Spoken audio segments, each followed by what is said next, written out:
एक बार फिर हम लेके आए हैं एक के बीच में एक बहुत बड़ा खुलासा होने वाला है।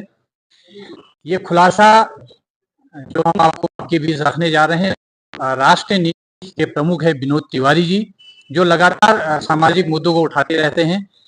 उनके द्वारा आज एक जो विभागों में लगातार भ्रष्टाचार हो रहा है, एक विभाग में जो भ्रष्टाचार को लेके उनके द्वारा ये बड़ा खुलासा किया जा रहा है। आइए आपको लेके चल रहे हैं तिवारी जी के साथ।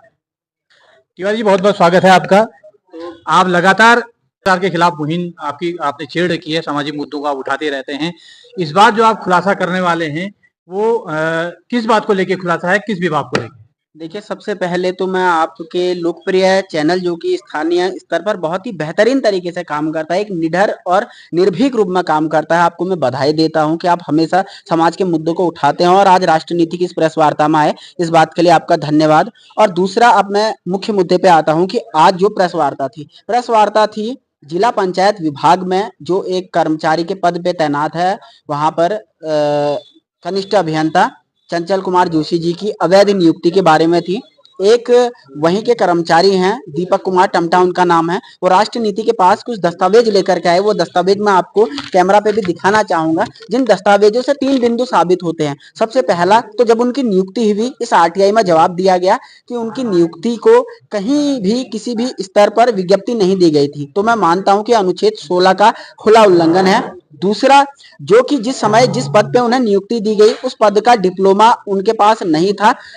सरकारी नौकरी में आने के बाद उन्होंने उस पद पे नियुक्ति के लिए जो है काम करा और अपने डिप्लोमा 2-3 साल में ले लिया। तो एक ही बंदा एक समय में 2 जगह कैसे उपस्थित रह सकता है? या जी जी जी, आप एक लॉयर भी हैं जी, तो क्या आपको लगता है कि विभाग में कोई भी नियुक्ति होती है, वो विभाग का जो हेड होता है उसकी संज्ञान में वो नहीं आई हो, क्या ऐसा लगता है?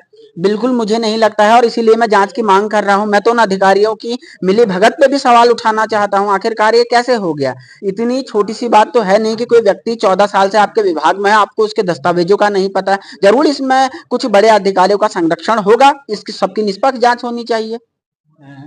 अगर इसकी जांच यहाँ नहीं होती है, कार्यपालिका इसकी जांच कोई अधिकारी नहीं करते हैं, तो अंततः आप क्या करेंगे? देखिए, हमारे पास 2 रास्ते हैं, आंदोलन और न्यायपालिका। भगवान की एक महान कृपा है कि राष्ट्रीय नीति में मैं खुद एक लॉयर फील्ड से जुड़ा हुआ व्यक्ति हूँ। हमारे पास एक पूरी लीगल सेल है। अगर हमें इन्हें सुप्रीम कोर्ट तक भी घसीटना पड़े तो हम 1 इंच पीछे नहीं हटेंगे और हम जब तक तोड़ेंगे नहीं तब तक छोड़ेंगे नहीं। ये निश्चित तौर पर अधिकारी समझ लें और अभी अगर ये ठीक ठाक तरीके से जांच कर दें तो बहुत अच्छी बात है। अगर ये नहीं करते हैं तो जिम्मेदार अधिकारियों को भी नापा जाएगा, इसमें कोई संदेह की बात नहीं। न्यायपालिका का जो विधान है वो सबके लिए समान है, चाहे बड़ा या छोटा कोई भी हो, कितना ही बड़ा अधिकारी क्यों ना हो, बचेगा नहीं। ये मैं 2 टूक चेतावनी भी देना चाह रहा हूँ।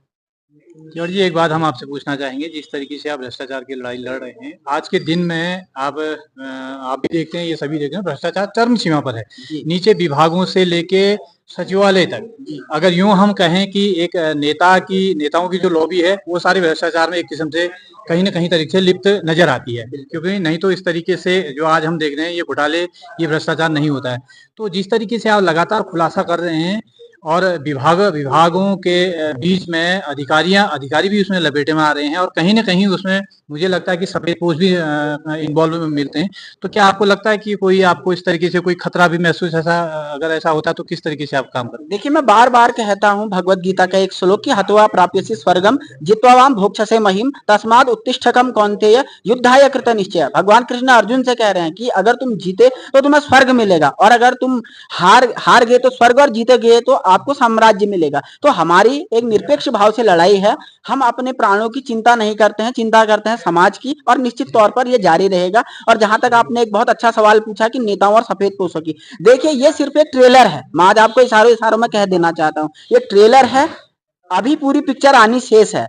करोड़ों करोड़ रुपए के घोटाले हैं और एक एक नकाब पोस्ट बेनकाब होगा। आपको रोक रहा हूं मैं, तो कहीं ना कहीं आपने एक मुहिम छेड़ रखी है, तो कहीं ना कहीं ये आपके बातों से लगता है कि कोई बहुत बड़ा खुलासा आप करने वाले हैं, जिसमें कि हम ये कहते हैं एक विस्फोट आप करने वाले हैं, ये सत्य है? बिल्कुल सत्य है और जल्द ही, ऐसा भी नहीं कि इसमें बहुत अधिक समय लगेगा, बहुत ही जल्द ही। जैसे हमारे पास, क्योंकि देखिए राष्ट्रीय नीति में हम लीगल फील्ड से तो हम पूरे साक्ष्य अपने पास रखते हैं, जैसे आज हमारे पास पूरे सबूत हैं, जैसे हमारे पास तो दूसरे प्रकरण के भी सबूत हो जाएंगे। हम ऐसे खुलासे करेंगे कि देखने वालों की आंखें फटी की फटी रह जाएंगी, अविश्वसनीय होगा। और इससे भूचाल खड़ा हो जाएगा। मैं आश्वस्त कर रहा हूं आपको। तो धन्यवाद तिवारी जी चलिए, हमारे बहुत साथ बहुत जुड़ने के शुक्रिया, लिए। धन्यवाद, बहुत बहुत नमस्कार। तो ये थे हमारे साथ राष्ट्र नीति के प्रमुख विनोद तिवारी जी, पेशे से एक अधिवक्ता हैं। जिस तरीके से वो आज भ्रष्टाचार के खिलाफ लड़ रहे हैं, समाज में भ्रष्टाचार के खिलाफ लड़ रहे हैं, उनके साथ रहने की आवश्यकता है, तभी हम ये समाज से जो भ्रष्टाचार का एक किस्म से कोड है इसको मिटा पाएंगे। सबसे दर्शकों से भी मेरा निवेदन है कि कहीं पर भी इस प्रकार के अगर भ्रष्टाचार के कोई साक्ष्य आपको मिलते हैं, आप हमसे संपर्क कर सकते हैं। देखते रहिए उत्तराखंड आज तक। नमस्कार।